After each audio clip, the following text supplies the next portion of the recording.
아멘.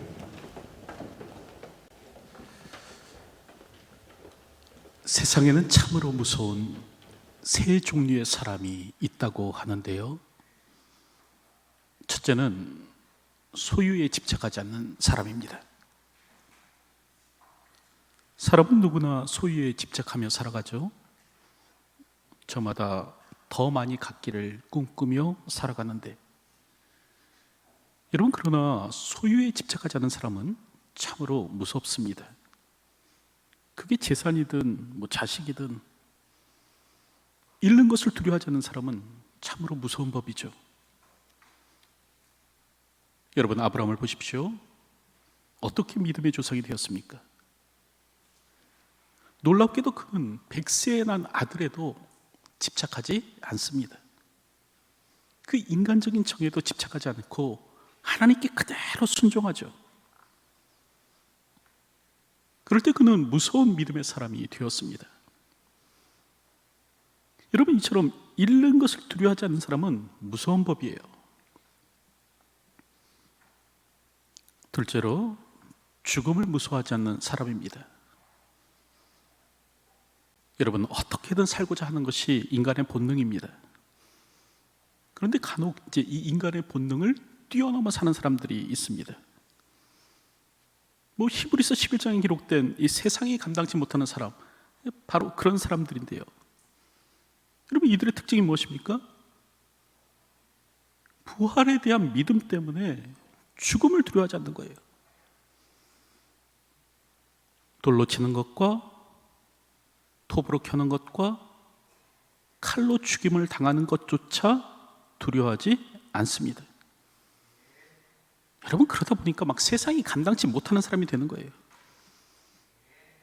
죽음조차 무서워하지 않는 사람, 감당이 안 되는 겁니다. 셋째는 꿈이 있는 사람입니다. 왜 그런가? 꿈이 있으면 그 어떤 고난과 역경이 와도 결코 포기하지 않기 때문에 그렇습니다. 이들은 회유도 소용없고 협박도 소용없습니다. 아직 이루어지지 않은 꿈이지만 그 꿈이 이루어질 것을 확신하는 가운데 어떤 고난과 역경도 감당하죠. 기꺼이 자신을 투자하고 희생하며 헌신합니다. 그래서 사도행전 20장 23절부터 24절을 보면 여러분, 바울이 그런 말을 하죠. 오직 성령이 각성해서 내게 증언하여 결박과 환난이 나를 기다린다 하시나 내가 달려갈 길과 주 예수께 받은 사명 곧 하나님의 은혜의 복음을 증언하는 일을 마치려 하면은 나의 생명조차 조금도 귀한 것으로 여기지 아니하노라. 여러분, 바울에게는 꿈이 있었습니다. 세계 복음화의 꿈이 있었죠.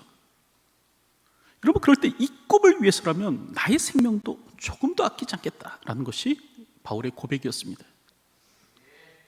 이처럼 꿈이 있는 사람은 무섭습니다. 그럴 때 오늘 성경을 보면 요셉이 바로 그러한 사람이었죠. 하나님께서 요셉의 마음에 꿈을 허락하신 겁니다. 우리가 알던 요셉은 야곱의 아들이었습니다. 야곱이 하란에 있을 때 그가 가장 사랑하는 아내 라헬에게서 낳은 아들이었는데, 야곱은 하란에 있을 때 모두 11명의 아들을 낳게 됩니다. 그 가운데 6명은 레아와의 사이에서 태어났습니다. 야곱은 외삼촌의 속임에 의해서 먼저 레아와 결혼했는데 르우벤, 시므온, 레위, 유다, 이사갈, 스불론을 낳습니다. 그러자 자신을 잉태치 못하니까 이 레아의 여동생 라헬이 언니를 시기하는 겁니다. 그래서 자신의 여종 비라를 야곱에게 주는데 단과 납달리가 태어납니다. 그러자 이를 질투한 레아가 자신의 여종 실바를 또 야곱에게 줍니다. 그래서 이제 갓과 아셀이 태어나는 거예요. 그럼에도 야곱이 가장 사랑하였던 라헬에게는 자녀가 없었죠. 그러나 결국 하나님께서는 라헬을 긍휼히 여기시고 그의 태를 여십니다. 그리하여 태어난 11번째 아들이 누구인가? 요셉이었어요. 여러분, 그럴 때 요셉은 야곱에게 각별한 사랑을 받았는데요. 창세기 30장 25절부터 26절을 보면 라헬이 요셉을 낳았을 때 야곱이 라반에게 이르되 나를 보내어 내 고향 나의 땅으로 가게 하시되 내가 외삼촌에서 일하고 얻은 처자를 내게 주시어 나로 가게 하소서라고 말을 합니다. 다시 말하면 요셉이 출생했을 때 야곱이 처음으로요, 이제 내가 고향 땅으로 돌아가겠다, 그런 말을 했다라는 거죠. 여러분, 이처럼 야곱에게 있어 요셉의 출생은 인생의 가장 특별한 전환기로 여겨졌습니다. 요셉의 출생을 아주 특별하게 생각했던 것이죠. 그래서 이제 창세기 37장 3절을 보면 야곱은 요셉에게 채색 옷을 지어 입혔죠. 요셉은 노년에 얻은 아들이므로 이스라엘이 여러 아들들보다 그를 더 사랑함으로 그를 위하여 채색 옷을 지었더니. 여러분, 그럴 때 여기서 채색 옷은요, 아무나 입는 옷이 아니었습니다. 성경을 보면 사무엘하 13장 18절에도 이 채색 옷이 나오는데 암논의 하인이 그를 끌어내고 곧 문빗장을 지르니라. 다말이 채색 옷을 입었으니 출가하지 않은 공주는 이런 옷으로 단장하는 법이라. 그렇게 말씀합니다. 여기서 다말은요, 다윗의 딸입니다. 이스라엘의 공주였는데 그녀가 입은 옷이 무엇인가? 채색 옷이었다는 거예요. 출가하지 아니한 공주는 이런 옷으로 단장하였다라는 거죠. 여러분, 이렇듯 채색 옷은 아무나 입는 옷이 아닙니다. 공주와 같은 신분을 가진 사람들이 입는 특별한 옷이죠. 막 입는 외투가 아니고 일종의 예복입니다. 옷의 가장자리를 정교하게 장식한 귀공자 혹은 귀공녀의 옷이었죠. 그러므로 이 옷을 입고는 전혀 일을 할 수 없었습니다. 여러분, 이런 채색 옷을 입고는 노동이 불가한 거죠. 그랬을 때 요셉이 채색 옷을 입었다라는 것은 요셉만큼은요, 힘든 노동에서 제외되었다라는 뜻입니다. 그러니까 요셉의 형들이 힘들게 목축을 할 때에도 요셉은 손에 흙을 묻히지 않았다라는 의미이죠. 그러자 형들이 요셉을 미워하죠. 창세기 37장 4절을 보면 그의 형들이 아버지가 형들보다 그를 더 사랑함을 보고 그를 미워하여 그에게 편안하게 말할 수 없었더라. 여기서 편안하게 말할 수 없었더라라는 말을 직역하면 샬롬을 말하지 않았다라는 그런 말입니다. 여러분, 샬롬은 히브리인들의 인사죠. 흔히 평화라고 번역되지만 평화 그 이상의 의미를 갖고 있습니다. 성경에서 샬롬은 모든 것이 충만한 상태를 말하는데요. 창세기 15장 16절을 보면 내 자손은 사대 만에 이 땅으로 돌아오리니 이는 아모리 족속의 죄악이 아직 가득 차지 아니함이라. 그렇게 말씀하는데 여기서 이 가득 차다라는 이 단어의 어근이 샬롬과 같습니다. 그 샬롬이란 무슨 말이냐면 가득 찬 상태예요. 충만한 상태, 완전한 상태, 무엇 하나 부족함이 없는 상태를 뜻합니다. 그럴 때 요셉의 형들은 요셉에게 샬롬을 말하지 않았다는 거예요. 이는 형제 관계가 깨어져 있음을 뜻하는 것이죠. 그런데 오늘 성경을 보면요, 하나님께서는 바로 이런 소년에게 꿈을 허락하십니다. 요셉으로 하여금 두 번의 꿈을 꾸게 하시는데 여기서 꿈을 두 번 꾸었다라는 말은 꿈의 신빙성을 뜻합니다. 다시 말하면 그 꿈이 그대로 이루어질 것이다. 그것을 보여주는 것이죠. 첫 번째 꿈은 형들이 묶은 곡식단이 요셉의 곡식단을 향해 절하는 꿈이었습니다. 7절을 보면 우리가 밭에서 곡식단을 묶더니 내 단은 일어서고 당신들의 단은 내 단을 둘러서서 절하더이다. 그럴 때 보통 성경을 보면 사람이 꿈을 꾸면 그 꿈에 대한 해석이 필요했습니다. 그래서 창세기 41장을 보면 바로가 꿈을 꾼 후에도 그 꿈을 해석할 사람을 찾았고, 여러분 다니엘서 2장을 봐도 느부갓네살이 꿈을 꿨을 때 바벨론의 박사들과 술객들로 하여금 그 꿈을 해석토록 하지 않았습니까?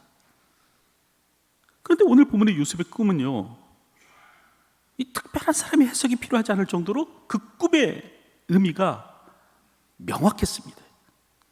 누가 봐도 그 꿈이 무엇을 뜻하는지를 알겠는 거예요. 그래서 그 형들이 말하죠.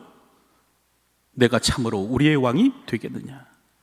참으로 우리를 다스리게 되겠느냐? 그러니까 요셉의 꿈의 내용이 뭔가? 요셉의 형들이 결국 요셉에게 고개 숙이는 일이 있게 될 것이다. 그런 것이었습니다.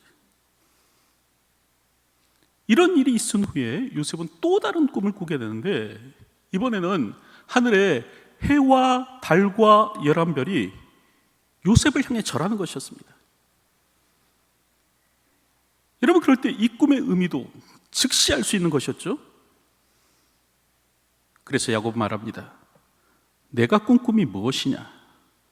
나와 내 어머니와 내 형들이 참으로 가서 땅에 엎드려 내게 절하겠느냐? 어쨌든 오늘 본문을 보면요, 하나님께서는요 요셉으로 하여금 꿈을 꾸게 하셨다는 거죠. 그럴 때 성경은 묵시가 없으면 백성이 방자히 행하거니와 율법을 지키는 자는 복이 있느니라 라고 말씀합니다.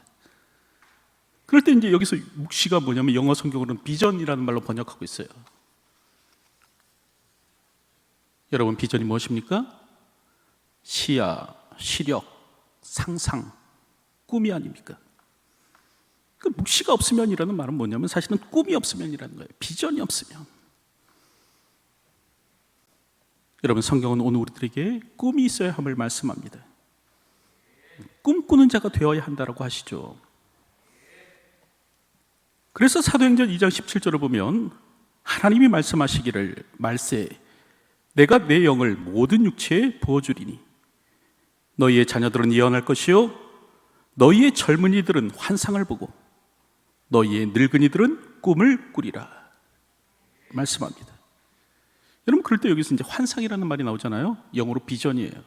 꿈이죠. 그럴 때 성령께서 하시는 일이 무엇인가? 젊은이들에게 비전을 주고 노인들에게 꿈을 주신다라는 겁니다. 그런데 우리 시대의 문제는 무엇인가? 바로 이런 꿈이 사라져 간다는 것입니다. 그래서 이제는 사회 문제까지 되어가고 있어요. 여러분들은 사토리 세대라는 말 들어보셨습니까? 이 사토리라는 말은 득도하다, 깨닫다라는 그런 의미인데, 현재 일본의 젊은이들이 마치 이렇게 득도한 것처럼 그렇게 산다라는 겁니다. 그래서 이제 지금 현재 일본의 젊은이들을 사토리 세대라고 그렇게 부릅니다. 그럴 때 이는 긍정적 의미가 아니고요, 아무 것에도 도전하려고 하지 않고 그 어느 것도 꿈꾸지 않는 그 현재 일본의 젊은 세대를 비판하는 말입니다. 현재 일본 젊은이의 약 70%가요 그냥 자신의 현실에 대해서 그냥 만족하면서 살아가는 거예요. 그럴 때 여기서의 만족은 희망을 버렸기 때문에 얻는 만족입니다. 저들은 오늘보다 내일이 나아질 것이라고 여기지 않습니다. 그러다 보니까 꿈조차 꾸지 않는 거예요. 그저 아르바이트나 하면서 생활비를 벌고 또 편의점 도시락에 만족하고 취업하려고 하지 않죠? 돈 벌 생각도 없습니다. 승진에도 관심이 없는 겁니다. 이들은 아르바이트를 비롯한 그 자신의 모든 생활 반경을 약 1.6km 내에서 그냥 해결을 하며 삽니다. 그래서 이 사람들을, 이 젊은이들을 일마일족이라고도 불러요. 발버둥치기를 포기한 채 그냥 희망을 잃고 살아가는 것이죠. 그런데 이는 우리의 젊은이도 마찬가지입니다. 여러분, 왜 저들이 욜로를 꿈꾸나? 사실은 미래에 대한 기대가 별로 없기 때문에 그렇습니다. 앞으로 펼쳐질 미래를 위해서 현재의 고난을 견디는 것, 이게 큰 의미가 없다고 생각을 하는 거죠. 그래서 지금을 즐기면서 살려고 하는 거예요. 미래를 위해서 현재를 희생하는 것, 이게 그냥 부질없는 일처럼 그냥 여겨지는 겁니다.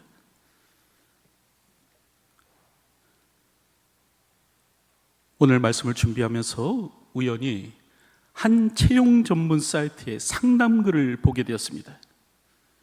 근데 내용이 이렇습니다. 안녕하세요. 저는 현재 4년제 대학교에 재학 중인 학생입니다. 제목대로 꿈도 목표도 없습니다. 굳이 목표를 말해보라면 그냥 월 200 정도 버는 것입니다. 다들 꿈을 찾아라, 진로를 찾아라 하는데 저는 정말 그런 게 없습니다. 손으로 뭘 만드는 걸 좋아하는데 이걸 직업으로 창업하기엔 돈이 없습니다. 다들 대학은 나와야 한다기에 성적에 맞춰 대학을 다니지만 의미를 모르겠습니다. 휴학과 전과도 생각해 보았으나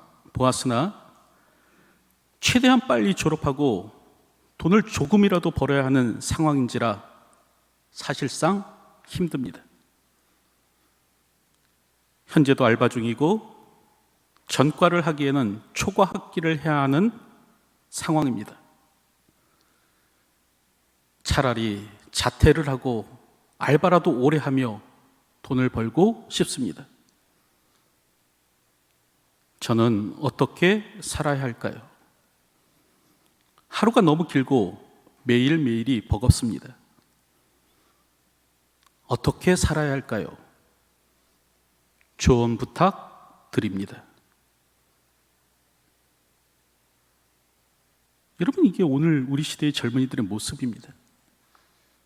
이제는 저들이 꿈도 꾸지 않고 살아가죠. 그럴 때 여러분, 젊은이들만을 탓해서는 안 됩니다. 이런 젊은이들을 향해서 나 때는 더 힘들었다, 그렇게 말해서는 안 되죠. 사실 우리 젊은이들을 이렇게 만든 것은 우리 사회입니다. 우리의 책임이 더 크죠. 그럼에도 여러분, 오늘 우리가 결코 잃어버려서는 안 되는 것이 무엇인가? 우리의 현실이 고달플지라도 오늘 우리가 결코 잃어버려서는 안 되는 것은 무엇인가? 여러분, 그건 바로 꿈입니다. 여러분, 꿈을 잃어버려서는 안 돼요.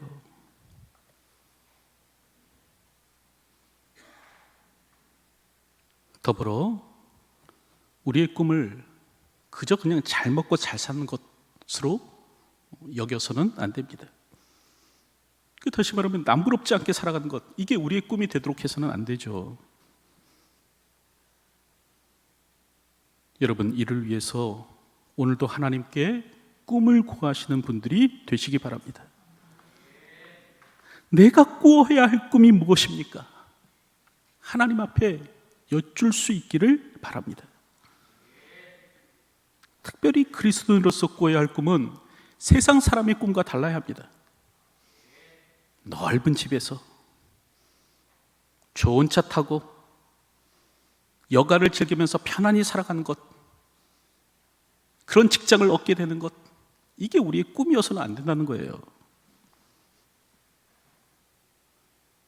여러분, 우리의 꿈을 하나님께 상담하십시오. 내가 꿔야 할 꿈이 무엇입니까? 하나님께 물으시기 바랍니다. 하나님, 내가 어떤 꿈을 꾸고 이 땅을 살아야 될까요? 여쭈십시오. 그럴 때 있는 젊은이들만이 아니죠. 여러분, 사도행전 2장 17절을 보면 늙은이들도 꿈을 꾸리라 라고 말씀합니다. 잠이 들면 나이와 상관없이 모든 이들이 꿈을 꾸며 살듯이, 여러분, 나이와 상관없이 오늘 우리 모두는 꿈을 꾸는 사람이 되어야 합니다.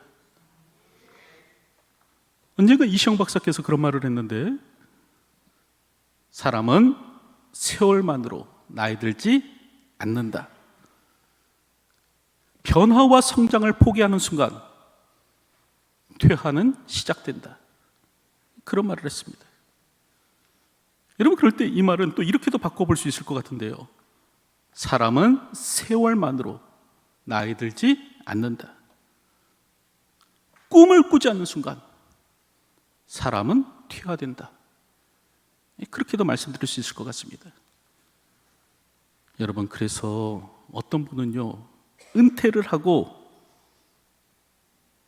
이 자비랑 선교사로 선교지 나가는 것을 꿈을 꿉니다. 내 건강이 허락될 때까지 그 선교지의 신학교에서 건물을 보수하고 수리하면서 그 문지기로 일하는 것, 이것을 자신의 꿈으로 삼습니다. 또 어떤 분은요, 은퇴 후에 그 교도소의 재소자들에게 편지를 써보냅니다. 이 고독과 사회적 단절 가운데 있는 이 재소자들에게 그 하나님의 위로를 전하는 일을 하는 거예요. 그리고 자연스럽게 복음을 전합니다. 오늘도 꿈꾸는 자로 사시기 바랍니다. 그냥 남부럽지 않게 사는 것, 그걸 위해 살아가지 마시고요. 성도로서 마땅히 품어야 할 꿈이 무엇인지 찾으시기 바랍니다.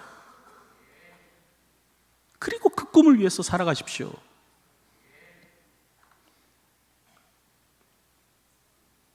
그런데 오늘 우리가 이렇게 꿈을 찾고 꿈을 위해 살아간다고 해서 모든 일이 만사형통할 것이라고 생각해서는 안 됩니다. 하나님께서 부여하시는 꿈을 갖는 순간 모든 일이 잘 될 것이다, 그런 의미는 아니죠. 오늘 성경을 보면 요셉이 꿈을 꾸게 되자 더 큰 어려움이 찾아옵니다. 요셉이 자신이 꾼 꿈으로 인해서 형들에게 더욱 미움을 받게 되고요, 결국 노예로 팔리게 되었습니다. 창세기 37장 28절을 보면 그때 미디안 사람 상인들이 지나가고 있는지라 형들이 요셉을 구덩이에서 끌어올리고 은 20에 그를 이스마엘 사람들에게 팔매 그 상인들이 요셉을 데리고 애굽으로 갔더라.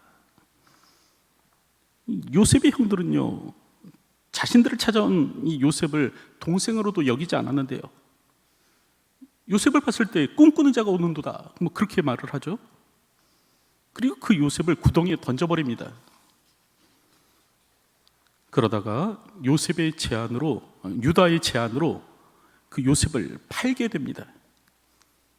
은 20에 이스마엘 사람들에게 파는 것이죠.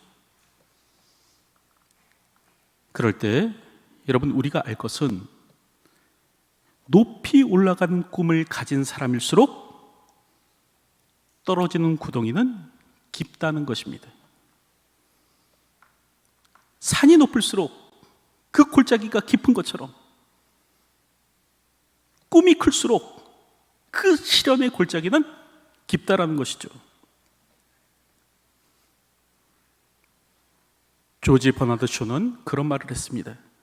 꿈꾸지 않는 자에게는 절망도 없다, 그런 말을 했어요. 여러분, 이 말을 뒤집어 보면 뭐냐면 꿈꾸는 자에게는 반드시 절망이 따른다는 거죠.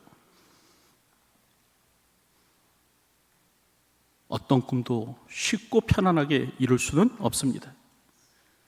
특별히 그 꿈이 참된 꿈일수록 고난과 시련은 따르는 법입니다.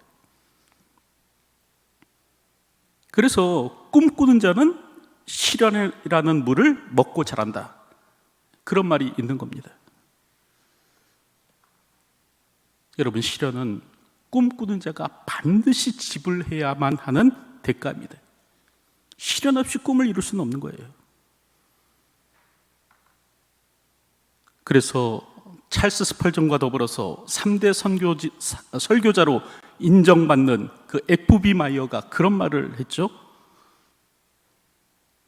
영광스러운 황금의 면류관에 앞서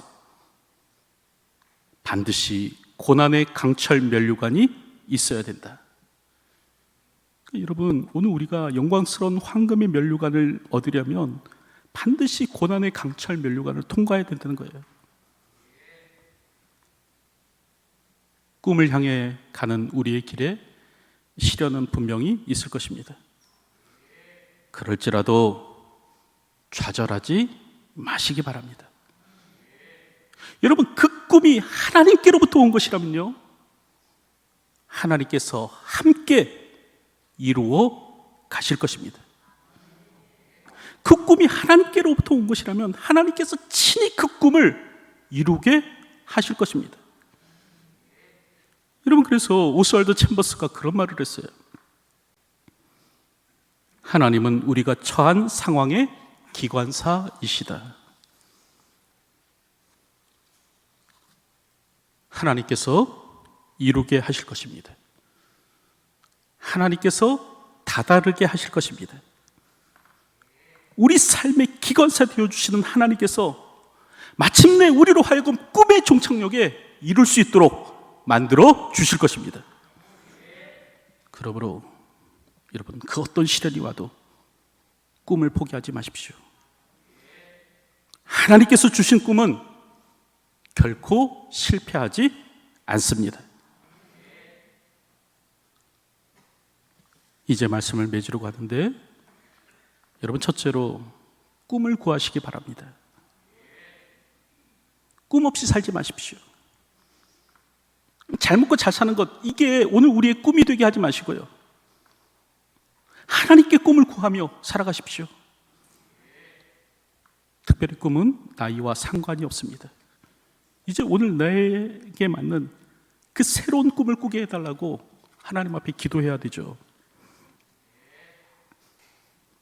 둘째는 꿈을 붙들고 견디시기 바랍니다.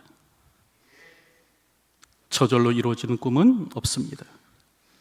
영광의 면류관에 이르려면 고난의 강철 면류관을 통과해야 되죠. 하지만 하나님께서 우리 삶의 기관사가 되어주실 것입니다. 꿈의 종착역에 이르도록 우리를 도와주실 것입니다. 우리의 꿈이 하나님께로부터 온 것이라면 하나님께서는 반드시 이루게 하십니다. 오늘도 이것을 기억하며 꿈이 있는 자로 이 땅을 살아가시는 저와 여러분의 삶이 되시기를 주님의 이름으로 축원드립니다. 기도하겠습니다. 하나님, 오늘도 우리에게 꿈이 있게 하여 주시기를 소원합니다. 하나님으로부터 주어지는 꿈을 붙들고 사는 자가 되게 하여 주시옵소서. 세상의 사람들처럼 남보란 듯 사는 것이 꿈이 아니라 오늘도 하나님께서 우리에게 부여하여 주신 그 꿈을 붙들고 이 땅을 살아가는 삶이 될 수 있도록 인도하여 주시옵소서. 특별히 그러할 때에 참고 견디는 자가 되게 하여 주시기를 소원합니다. 영광의 면류관에 이르려면 고난의 강철 면류관을 통과해야 함을 기억해 하여 주시고, 오늘도 다시 한 번 더 하나님의 은혜를 붙들며 하나님의 도우심을 기대하고 꿈을 붙들고 견디는 저희의 삶이 될 수 있도록 도와주시옵소서. 오늘도 하나님께서 꿈의 종착역에 이르도록 함께하여 주실 줄로 믿습니다. 오늘도 우리의 꿈을 이루시도록 도와주실 줄로 믿습니다. 오늘도 그 하나님을 기억하며 꿈을 향해 힘있게 달려나가는 저희의 삶이 되게 하여 주시옵소서.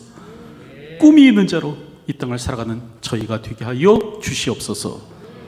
예수님의 이름으로 기도하옵나이다. 아멘.